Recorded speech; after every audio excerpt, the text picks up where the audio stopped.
Hi guys, episode 6 on our DBXL workshop series is removing the body shell.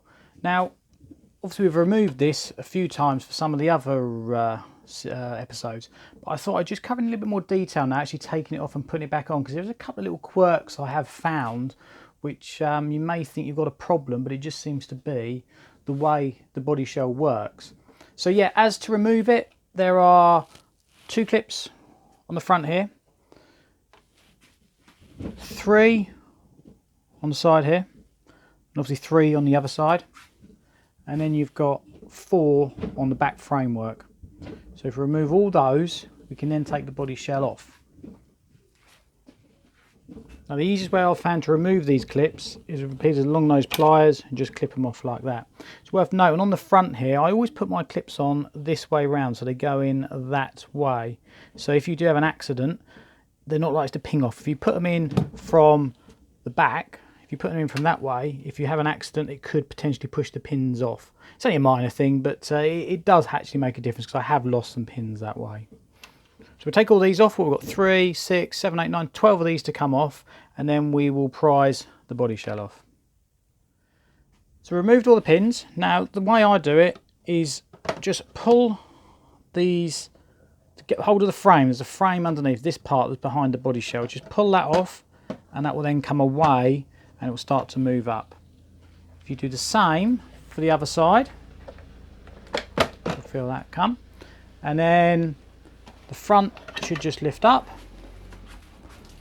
and then the back, and you can then lift the frame away from the car.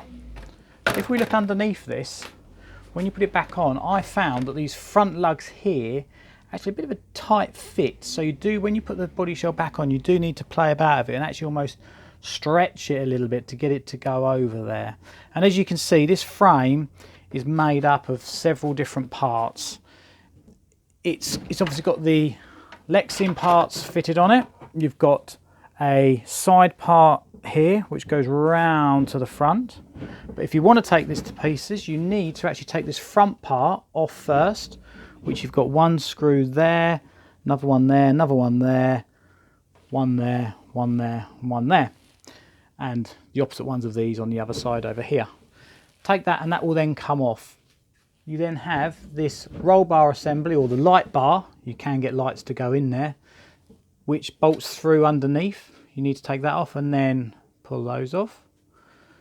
This one's got a bit of protective gauze on there, so I'd need to uncable tie that. Then you can take off your side panels, which you've got a screw there, screw there, screw there, and that then should come away from your frame. And then the frame, it's got a side part, so it's got this side which comes all the way around here, another one obviously the same mirrored around the back, and then you've got your rear flat parts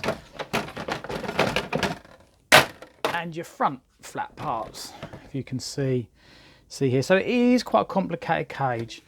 I was contemplating for this video to take it all to bits to show how it comes together, but I don't think that's needed. It's not rocket science to do that. It's just a case of simply unbolting. You can see some of the screws there. Some are screwed straight into the plastic cage, like into here, whereas some have got a nut and bolt in there. So it's not difficult to take this to bits. So that's pretty straightforward on the cage on this. You may have to cut away some bits. If you see on mine here, there has been a part cut away from here, because we've got the upgraded air filter and pipe.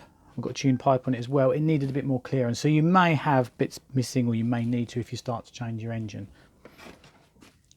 So I'm now putting this cage back on. What I do is locate, so you've got these pegs at the back here, locate those 4 on the chassis, like so.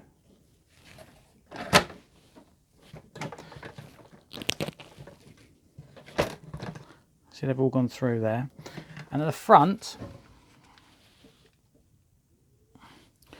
you need to pull the frame needs to just flex a fraction. That's what I found, certainly on my one, that you need to just flex it to get the plastic to go in. And there it is, it's gone in. So that's gone in there, but it's not, it did not drop straight on.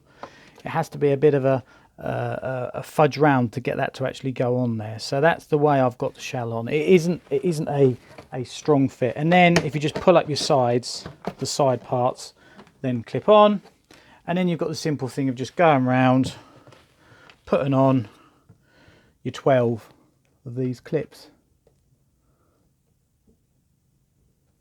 like so. As I say, I always push them on from the front, so that if you have an accident, it's always going to push the clip further on, and if you have them the other way around, it push the clip off. It's only a minor thing, but it does make a difference. So a pretty basic workshop series episode that time, but I had a few people asking about that, problems with actually getting the shell on, which is mainly relating to this. It doesn't seem to be unique to my DBXL. So I hope that's been informative. Please like, share and subscribe. Look at the other videos that we've done on this and many of our other cars, and leave a comment for other things you want us to do. Thanks very much.